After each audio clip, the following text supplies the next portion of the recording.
दोस्तों आप बहुत टाइम से बोल रहे हो कि भरत भाई एक बढ़िया सी देसी फिश करी की रेसिपी बताओ। तो मैंने सोचा कि भाई बदलता मौसम हो रहा है, ठंड भी आ रही है, तो फिश आपके बहुत काम आएगी। उसमें ओमेगा 3 फैटी एसिड्स होते हैं जो कि इस बदलते मौसम में आपकी बहुत हेल्प करेंगे। पर अनफॉर्चुनेटली मेरे पास सारा सामान नहीं है, तो मैं क्या करता हूँ कि फटाफट से जेप्टो से ऑर्डर कर देता हूँ। दोस्तों जेप्टो एक डिलीवरी ऐप है जो कि आपके घर की सारी ग्रोसरीज 10 मिनट में ही डिलीवर कर देती है। जेप्टो पर 5000 से भी ज्यादा प्रोडक्ट्स अवेलेबल है दोस्तों, चाहे वो फ्रूट्स या वेजिटेबल्स हो, मीट या बेवरेज हो, बहुत कुछ मिलता है जेप्टो पर। कोई मिनिमम ऑर्डर नहीं, और वो भी बेस्ट प्राइसेस पर। रिसेंटली तो मैं अपना सारा सामान जेप्टो से ही मंगवा रहा हूँ। दोस्तों अगर आपको इस रेसिपी के सारे इंग्रेडिएंट्स खरीदने हैं तो आप टॉप राइट वाले लिंक पर क्लिक करना, आपको सारे इंग्रेडिएंट्स जेप्टो से मिल जाएंगे। और हाँ, मेरा कूपन कोड जरूर यूज करना, भरत10, आपको सीधा 10% डिस्काउंट मिल जाएगा आपके ऑर्डर पर। तो फिर देर किस बात की, शुरू करते हैं एक मसाले का बेस बनाने से।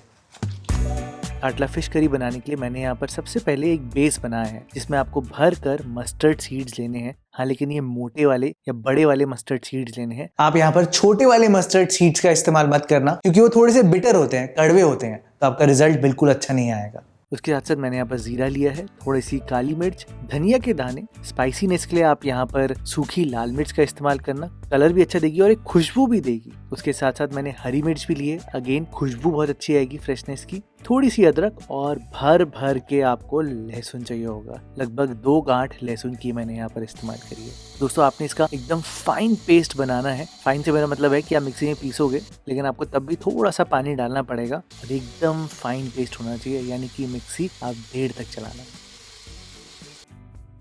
ये देखो आप कुछ ऐसा पेस्ट आएगा, इतना फाइन चाहिए।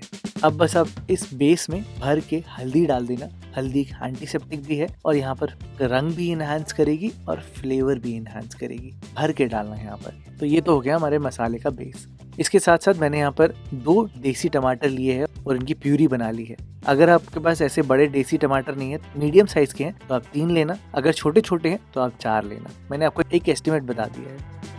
1 किलो मैंने यहाँ पर काटला फिश ली है और सबसे पहले मैंने यहाँ पर नमक लगा दिया है मछली में। मैं क्या करता हूँ कि नमक लगाकर मछली को 5 मिनट तक छोड़ता हूँ और फिर यहाँ पर मसाले का बेस लगाता हूँ।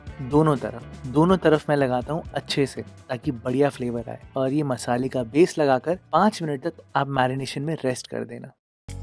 बस आपको फिश को फ्राई करना है और फ्राई करने के लिए बेस्ट तेल तो है सरसों का तेल। हाँ, लेकिन दोस्तों सरसों का तेल आप इस्तेमाल करना, लेकिन एक फ्लैट पैन में फ्राई करना मछली को। आप देखना रिजल्ट में बहुत फर्क आता है। अगर आपके पास फिश फ्राई वाला पैन है वो यूज करना। फिश को फ्राई करते वक्त आप यहाँ पर कढ़ाई का यूज मत करना, क्योंकि उसमें आपको तेल भी ज्यादा लगेगा और इवनली कुक भी नहीं हो पाएगी फिश। जो फ्लैट पैन होता है या फिश फ्राई पैन होता है, उसमें बेटर रिजल्ट आता है। बस आप ध्यान ये देना कि मछली डालने से पहले तेल एकदम पाइपिंग हॉट होना चाहिए। वैसे भी सरसों का तेल है तो इसको गर्म तो अच्छे से कर रहे ही है। आप देखो धुएं निकल रहे हैं। दोस्तों मैं यहाँ पर नॉन स्टिक पैन का इस्तेमाल नहीं कर रहा, स्टेनलेस स्टील का पैन का इस्तेमाल कर रहा हूँ। और आप तब भी देखना कि फिश पैन से बिल्कुल नहीं चिपकेगी। अगर फ्रेश होगी तो क्यों चिपकेगी। और फिर जब आप मछली डालोगे तो वो अपनी बॉडी से दूर करते वक्त डालना, क्योंकि छींटे आपके ऊपर आ सकती है। ये देखो आप मैं कैसे डाल रहा हूँ। मैं आपको एक और चीज दिखा देता हूँ। बिल्कुल अपनी बॉडी से दूर करते हुए डालना है।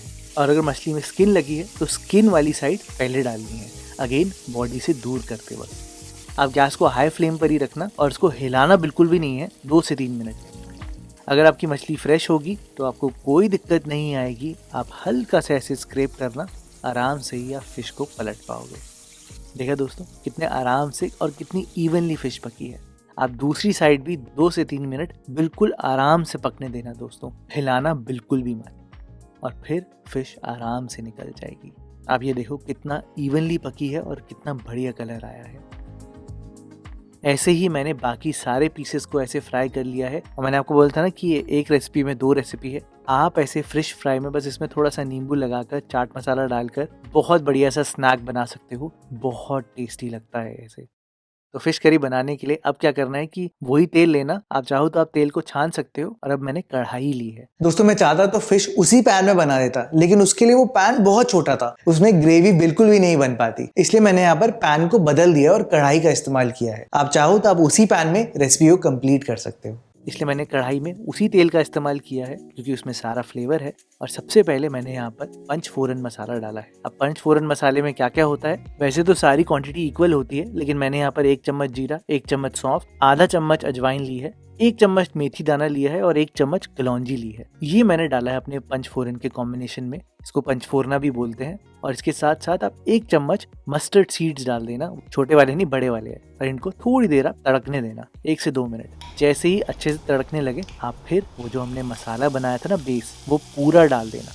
एक कतरा भी आपने नहीं छोड़ना दोस्तों, बिल्कुल भी। इनफैक्ट मिक्सर ग्राइंडर में जो बचा हुआ था ना, मैंने उसमें भी पानी डालकर उसको अच्छे से शेक कर कर वो भी यहाँ पर डाल दिया है, क्योंकि इसी बेस में सारा फ्लेवर है इस रेसिपी का। इस बात का आप ध्यान जरूर देना दोस्तों। अब आपने क्या करना है, अब आपने यहाँ पर तब तक पकाना है जब तक ये जो मसाला है ये थोड़ा दानेदार नहीं हो जाता और इससे तेल अलग नहीं हो जाता।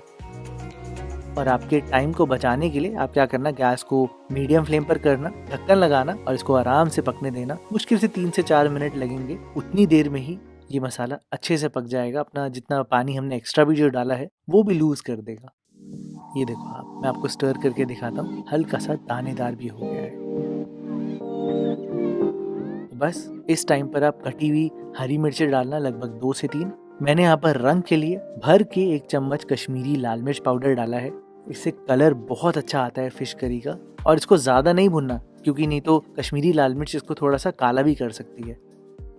30 सेकेंड्स भुनने के बाद आप यहाँ पर टमाटर का जो पेस्ट था वो डाल देना। और आपको तो पता ही है, टमाटर के बाद आपने यहाँ पर, आप मुझे कमेंट सेक्शन में बता देना आपने क्या डाला था टमाटर के बाद। मैंने तो नमक ही डाला है। बस दोस्तों, अब आपने तब तक भुनना है जब तक कि ये टमाटर बिल्कुल दानेदार नहीं हो जाते। ये मसाला एकदम दानेदार होना चाहिए, यानी कि अच्छे से भुना हुआ होना चाहिए। तो आप अब यहाँ पर ढक्कन लगाना और इसको 4 मिनट तक एकदम लो फ्लेम पर आराम से पकने देना। बिल्कुल आप जब ढक्कन खोलोगे ना तो आप खुद ही देखना कि टमाटर बहुत बढ़िया तरीके से पके होंगे। ये मसाला जो है ना बहुत अच्छे से पका होगा, एकदम तेल भी अलग होगा और एकदम दानेदार भी है ना दोस्तों। तो बस अब आप यहाँ पर गरम गरम पानी डालना और जैसे ही हल्का सा बॉईल आ जाए फिर आप यहाँ पर मछली डाल देना जो हमने फ्राई करके रखी थी।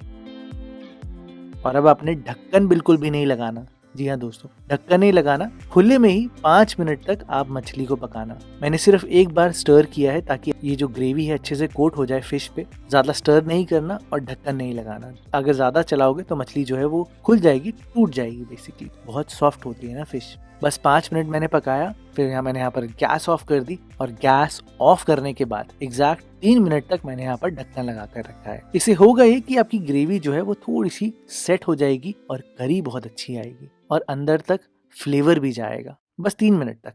3 मिनट बाद जब आप ढक्कन खोलोगे तो आप खुद ही देखना दोस्तों, फिश करी बन के पूरी तैयार होगी। कोई ज्यादा मसाले नहीं है, बहुत ही सिंपल है दोस्तों। फिश तो अच्छे से पकी है, लेकिन जो हमारी ग्रेवी है उसका टेक्सचर भी एकदम परफेक्ट है।